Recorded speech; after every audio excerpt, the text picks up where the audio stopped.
vous écouter avec beaucoup de patience. Merci.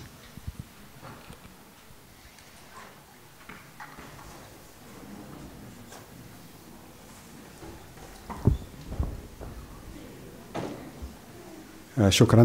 السلام عليكم. أنا بيضاوي ورجاوي.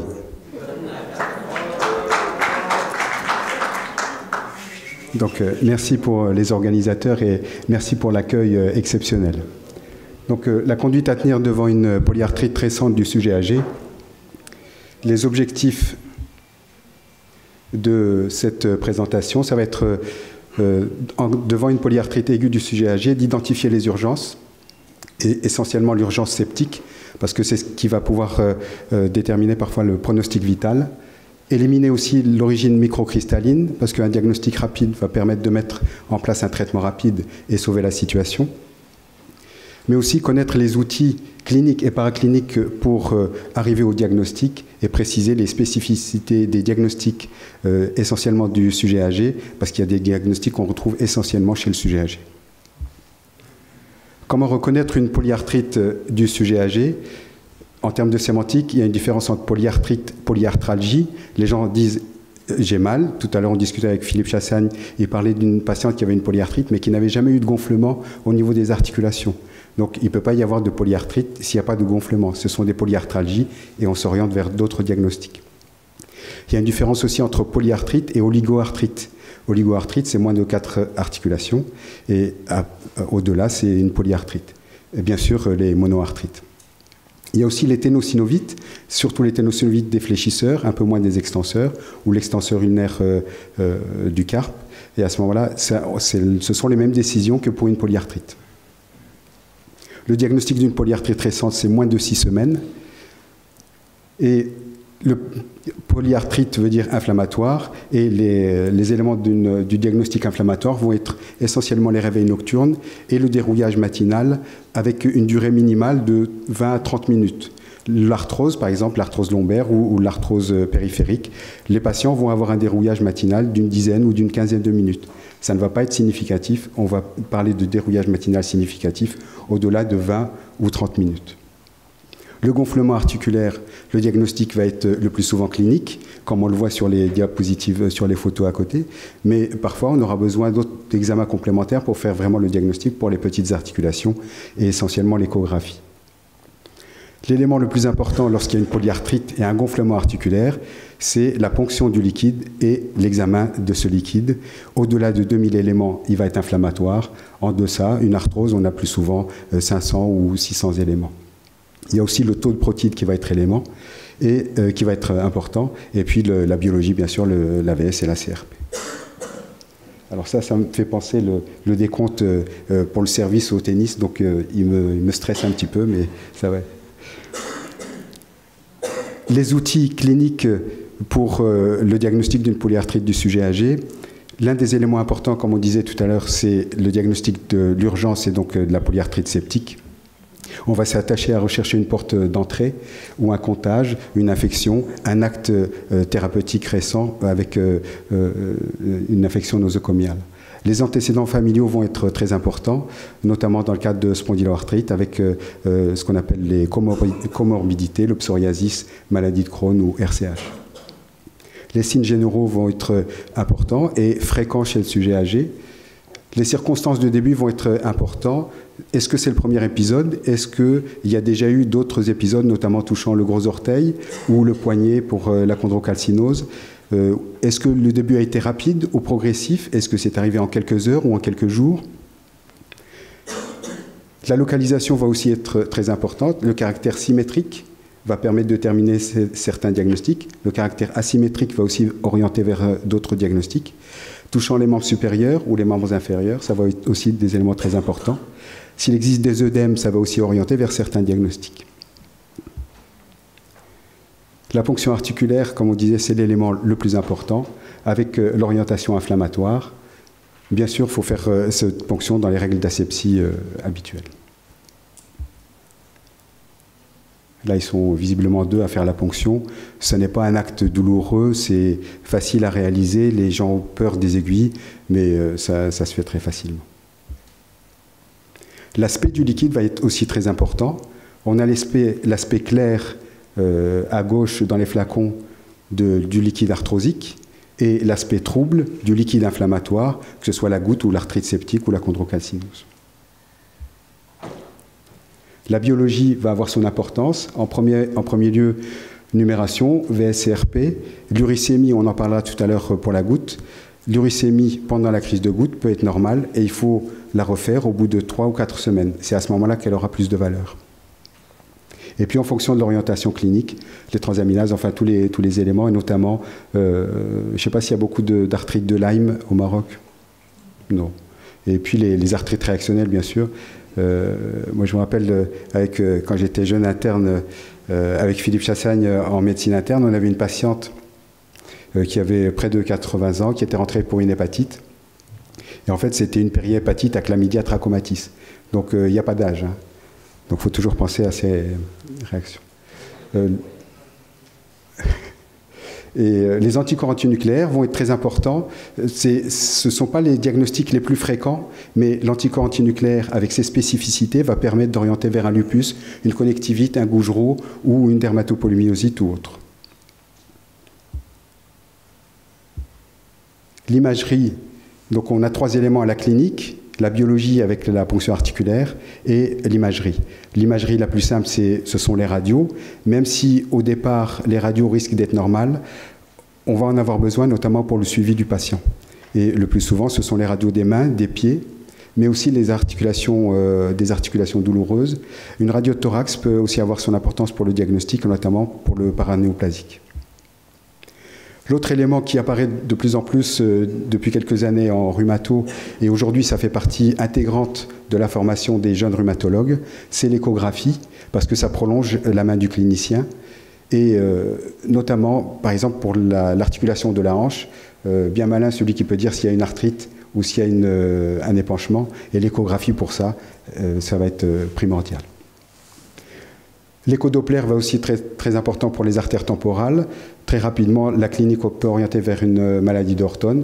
Et si on fait l'échodoppler, on va pouvoir trouver les signes spécifiques, le signe du halo avec l'épaississement de l'intima, et parfois mettre en place le diagnostic avant de faire ou non une biopsie.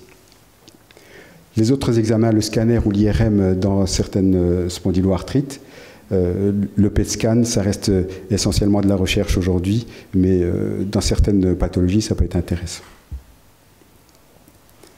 Les spécificités du sujet âgé devant une polyarthrite aiguë récente, c'est que les arthropathies microcristallines sont beaucoup plus fréquentes que chez le sujet jeune, et notamment la chondrocalcinose. Les rhumatismes paranéoplasiques vont être aussi très fréquents du fait de l'augmentation des cancers chez le sujet âgé. Et la première présentation peut être une polyarthrite, donc paranéoplasique. Certaines présentations vont être trompeuses par rapport au sujet âgé, par rapport à tout ce qu'on a appris dans la polyarthrite rhumatoïde ou la spondylarthrite. Il y a les formes qui sont spécifiques, comme les formes édémateuses, qu'on voit très rarement chez le sujet jeune. La polyarthrite rhumatoïde, qui est à début périphérique chez le sujet jeune, et assez régulièrement à début rhizomélique chez le sujet âgé. Les spondyloarthrites souvent se présentent avec des formes douloureuses et peu de signes généraux chez le sujet jeune. Elles se présentent souvent avec des signes généraux chez le sujet âgé et plus souvent cervicales que lombaires. Bien sûr, les cancers hémopathies et une plus grande sensibilité aux infections. L'urgence diagnostique, l'arthrite septique, elle peut être le plus souvent mono- ou oligo-articulaire, mais elle peut être polyarticulaire chez le sujet fragile ou immunodéprimé. Le diagnostic se fait par la ponction ou parfois par les hémocultures et on va rechercher la porte d'entrée. Là, la prise en charge est le plus souvent hospitalière, surtout quand il y a une polyarthrite infectieuse avec une altération de l'état général importante et une urgence thérapeutique. Et donc souvent, le liquide déjà à la ponction, on va avoir un liquide très trouble et déjà orienter le diagnostic. Même si un liquide très trouble peut être celui d'une polyarthrite goutteuse. Hein, on a l'impression de retirer du pus et pourtant c'est juste une polyarthrite goutteuse, ce n'est pas une arthrite septique. L'aspect est important, mais il ne fait pas le diagnostic. Les autres causes qu'on ne va pas détailler ici, ce sont les autres causes infectieuses, polyarthrite liée aux hépatites ou au VIH. Polyarthrite tuberculeuse, elle est rarement aiguë Et le plus souvent, la radiographie est assez intéressante parce qu'il y a une association de lésions destructrices et de lésions constructrices. Les arthrites réactionnelles, je ne sais pas si vous en voyez de temps en temps, arthrite réactionnelle à la BCG-thérapie dans le cadre du cancer de la vessie. Et ce sont des formes hyperalgiques, aiguës, édémateuses et qui répondent très bien aux corticoïdes. Mais après, ça met en cause le traitement du cancer de la vessie. Les arthrites réactionnelles, on en a parlé, c'est assez fréquent. Le microcristallin, en premier, la goutte. On fait le diagnostic avec souvent les antécédents personnels. C'est rarement un premier épisode.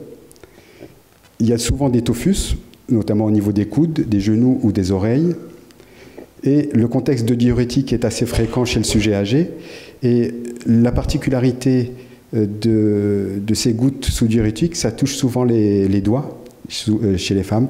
Et ça commence, une goutte, on dit souvent ça commence par les orteils.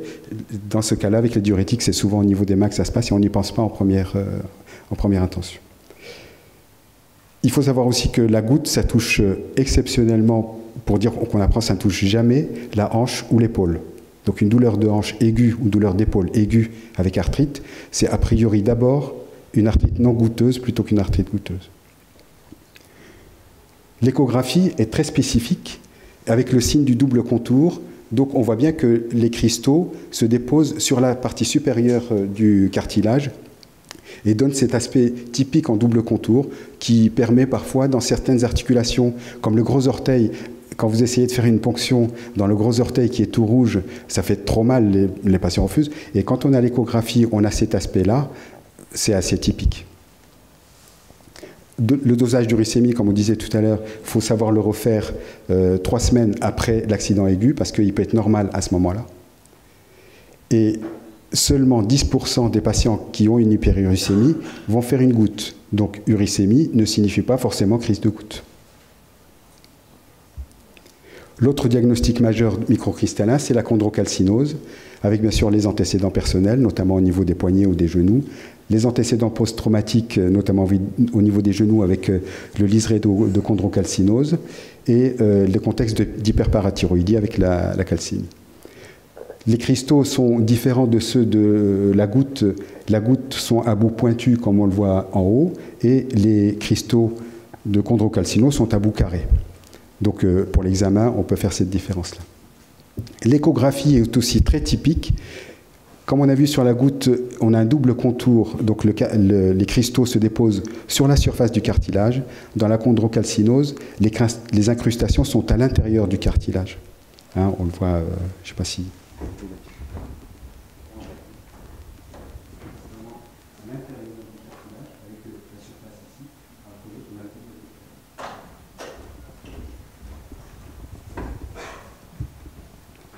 Alors là, on rentre dans les polyarthrites spécifiques du sujet âgé qui sont exceptionnels chez le sujet jeune.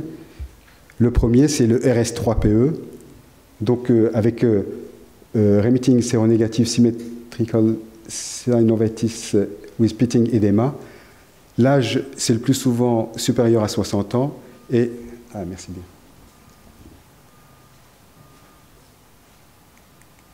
L'âge le plus souvent supérieur à 60 ans. Et on voit ici que l'œdème est très important. Quand on pose le doigt dessus, ce n'est pas l'œdème des membres inférieurs, ça n'a rien à voir. C'est vraiment des images comme des gants de boxe.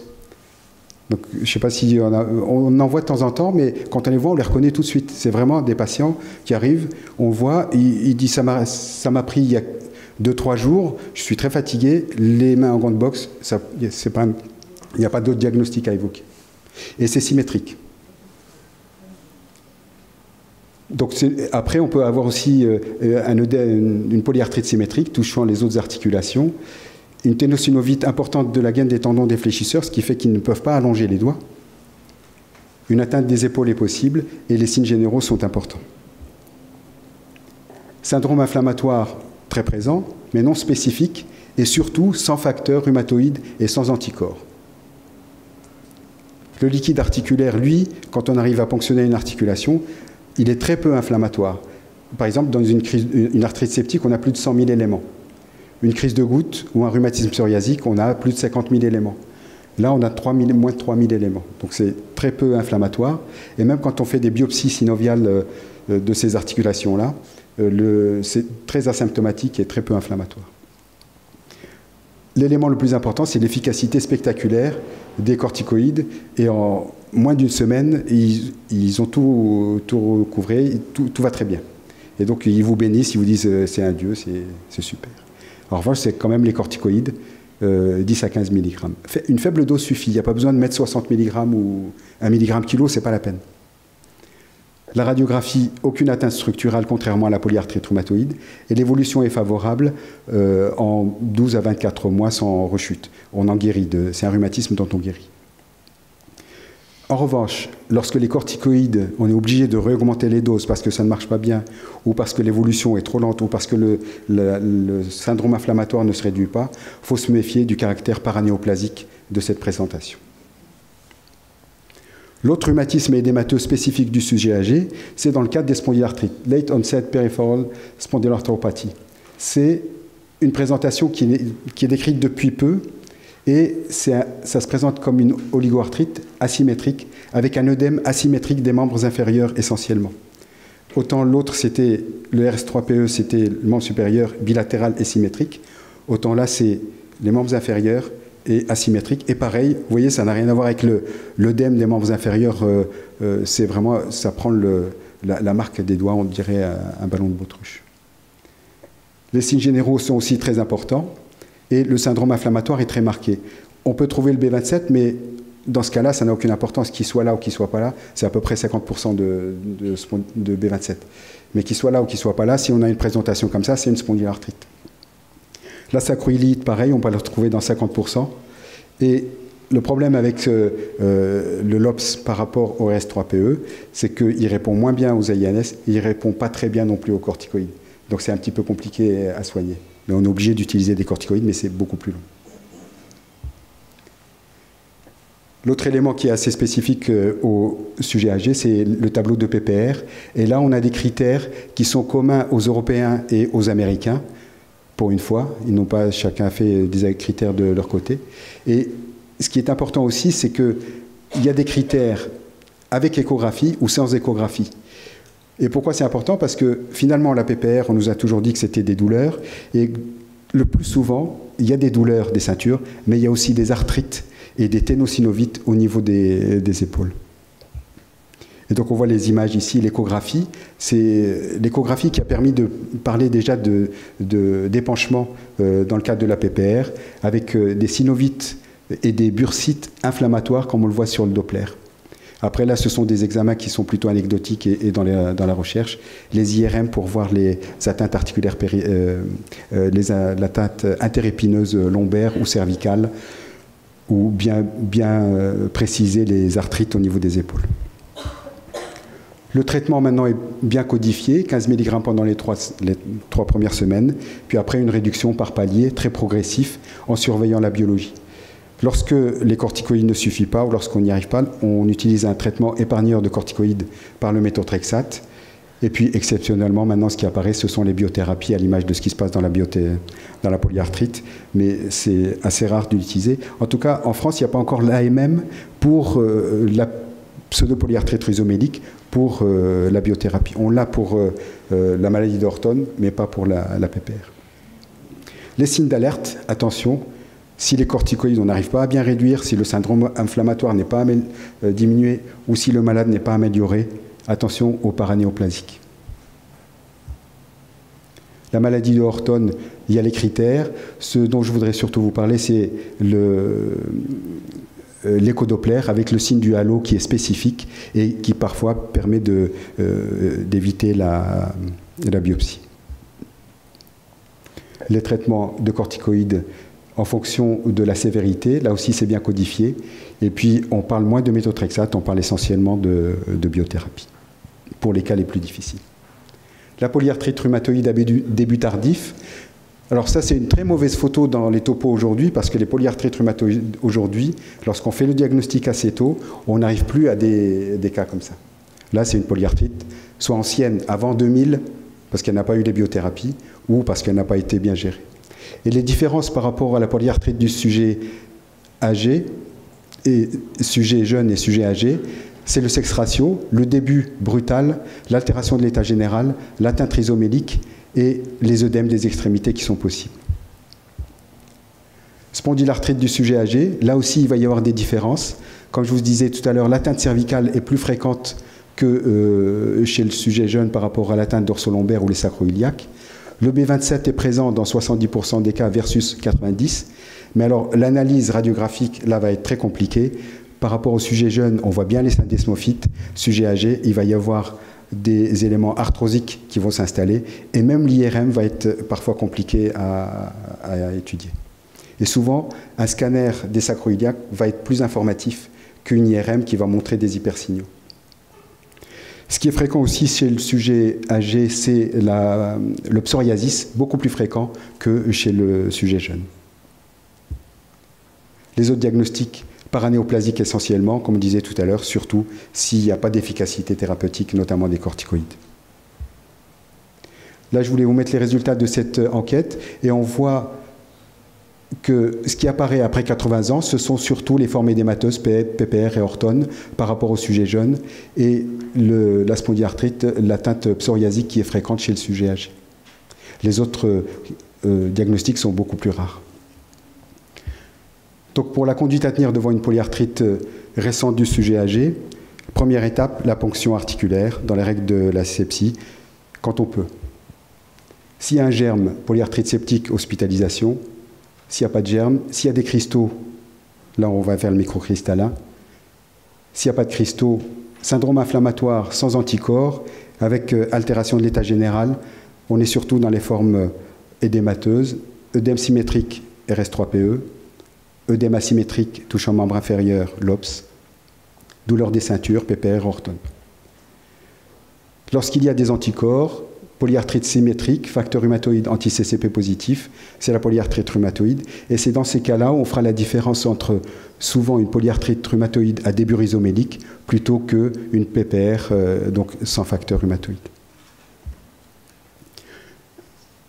Polyarthrite asymétrique, atteinte axiale, spondyloarthrite. Et lorsqu'il y a des anticorps antinucléaires spécifiques, là on va vers le connectivite ou les vascularites. Si présentation atypique ou réponse incomplète au traitement, évoquez la polyarthrite paranéoplasique. Shukran ala intibaikum.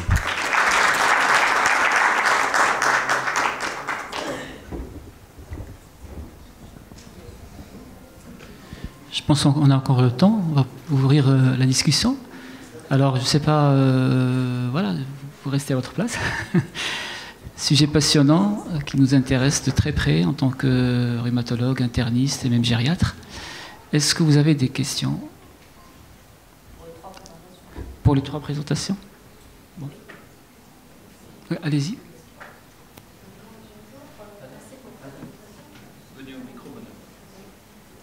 D'abord, merci. Je suis aussi à la Jamia.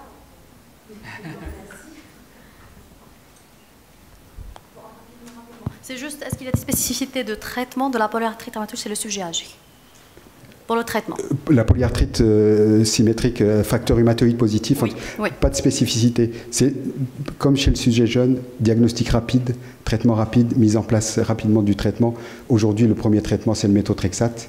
Donc, rapidement, petite anti-inflammatoire si on peut, petite dose de corticoïdes pour rapidement éteindre l'inflammation et rapidement mettre en place le méthotrexate. Et c'est ça qui va être efficace.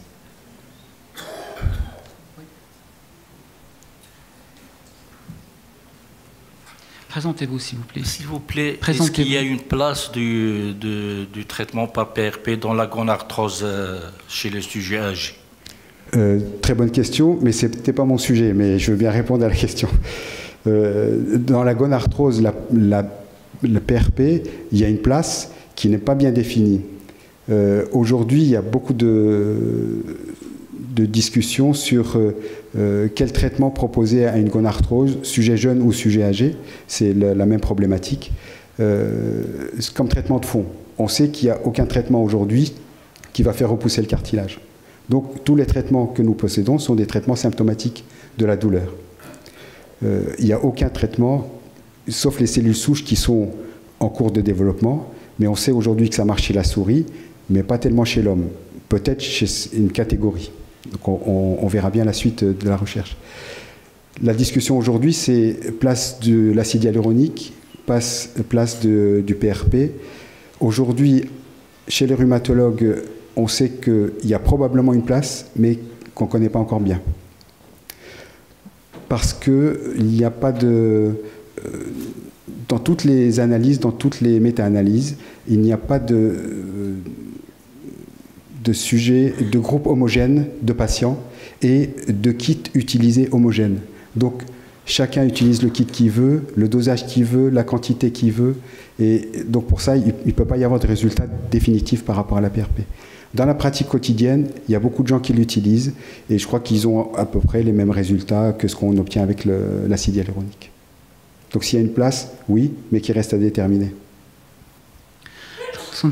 Est-ce que vous arrivez justement à s'en passer de la biopsie de l'artère temporale juste devant les résultats de l'écho-doppler, parce que ce qu'on sait tous, c'est que les lésions sont segmentaires et l'écho, ça nous permet de localiser justement l'endroit où il va falloir faire la biopsie.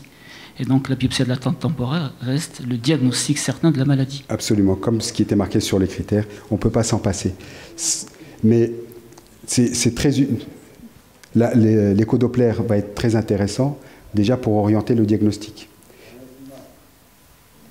Pour guider, effectivement. Voilà. Ne va surtout pas sursoir. Voilà, il ne faut pas dire j'ai le signe du halo. Oui. Voilà. Parce qu'il y a beaucoup de faux négatifs, et notamment chez le sujet âgé. Exactement. Donc, mais l'intérêt, ça va être de cibler. Mais après, il y a le suivi. Si je peux terminer la réponse, après, il peut y avoir le suivi, parce qu'il y a des gens qui vont refuser la biopsie. Tout à fait. Une question au fond, docteur Harikat. Bonjour, merci pour la mise au point. Juste une petite précision par rapport à la ponction articulaire. Le schéma de la conduite à tenir a été basé sur la ponction articulaire. Par contre, dans pas mal de pathologies, on peut l'éviter et faire un diagnostic avec la sérologie, l'imagerie. Est-ce que pour vous, automatiquement, ponction articulaire Non, quand il y a du liquide, il vaut mieux l'utiliser, parce que c'est ça qui va être déterminer la conduite à tenir et être certain de ce qu'on fait. Parce que sinon, tous les autres, ce sont des éléments de présomption. Et le liquide va nous dire si c'est inflammatoire mécanique, s'il y a des cristaux en grand nombre. Donc c'est ça qui va permettre de déterminer. Si on a la chance d'avoir du liquide, c'est dommage de s'en passer. Mais quand il n'y en a pas, on va s'en passer. Je crois que, juste un petit complément avant de donner la parole à Dr Nagy, je pense que Mme Harikat, qui est interniste, pensait plutôt à ces maladies de système où on a des patients qui sont en poussée articulaire. C'est dans ce sens. Oui.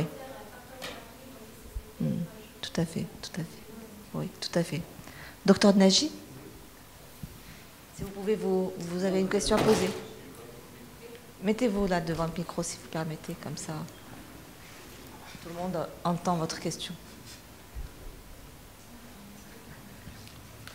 Alors, chez le sujet âgé, je pense qu'on est souvent confronté à des poussées inflammatoires d'une arthrose banale. Est-ce qu'il faut faire le nécessaire pour éliminer les autres étiologies ou pas? Et ma deuxième petite question, c'est que dans le passé, on voyait aussi des causes, des monoarthrites liées à une syphilis tertiaire. Ça a été fréquent, hein, certain. Est-ce que ça continue ou pas? Est-ce que ça continue ou pas? Il y en a moins qu'à une époque, mais ça reste quand même un diagnostic à évoquer quand il y a un contexte, comptage et autres. Mais souvent, on est dans le cadre des monoarthrites, mais tout à fait d'accord. Quand il y a une poussée d'arthrose chez le sujet âgé, oui, c'est rarement une polyarthrite arthrosique. C'est souvent une monoarthrite. Et effectivement, quand il y a du liquide, eh ben, ce serait dommage de ne pas le ponctionner, parce que c'est ça qui va déterminer arthrose ou arthrite. Ça peut très bien être une crise de goutte. Chez le sujet âgé, qui, comme on le verra demain, l'information douleur va arriver peut-être moins vite et va être altérée. Il peut très bien souffrir comme d'une douleur mécanique, alors que ça peut être une crise de goutte. Ouais. Et quand on a du liquide, c'est vraiment dommage de ne pas aller le ponctionner et de faire le diagnostic. Et donc donner le traitement. Dernière question, oui.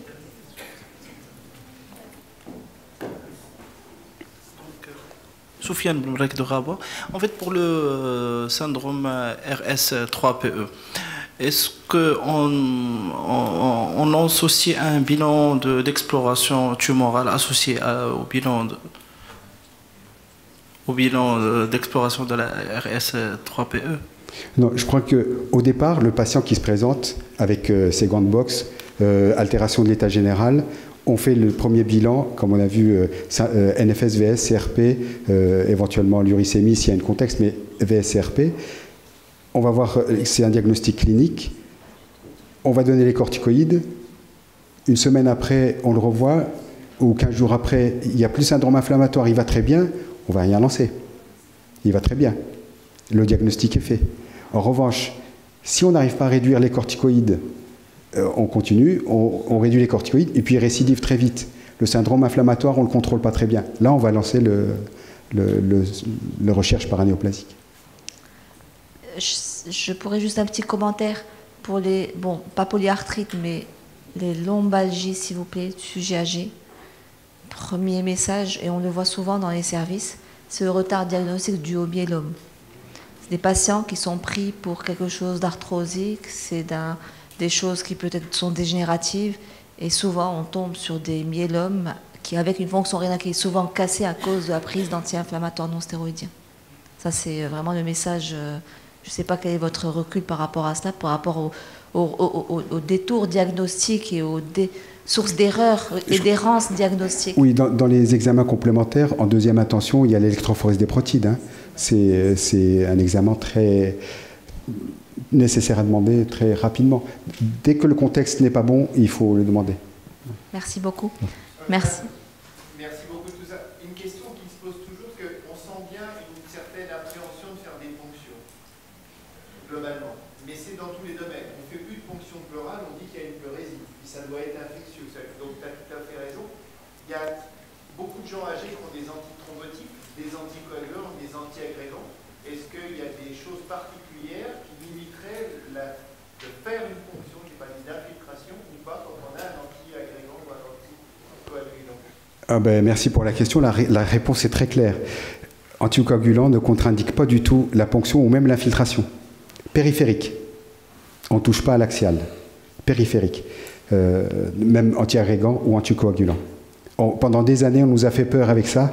Et en fait, non, il n'y a aucun problème. Ce qu'il faut, c'est si on peut utiliser une aiguille fine et surtout bien comprimer le temps nécessaire de... voilà. Mais au contraire, il n'y a aucune contre-indication. Et dans la ponction, ne pas oublier de faire aussi des prélèvements et à mettre dans des bouillons d'hémoculture, dans des flacons d'hémoculture, pour que ça pousse très bien quand on est dans les monoarthrites septiques.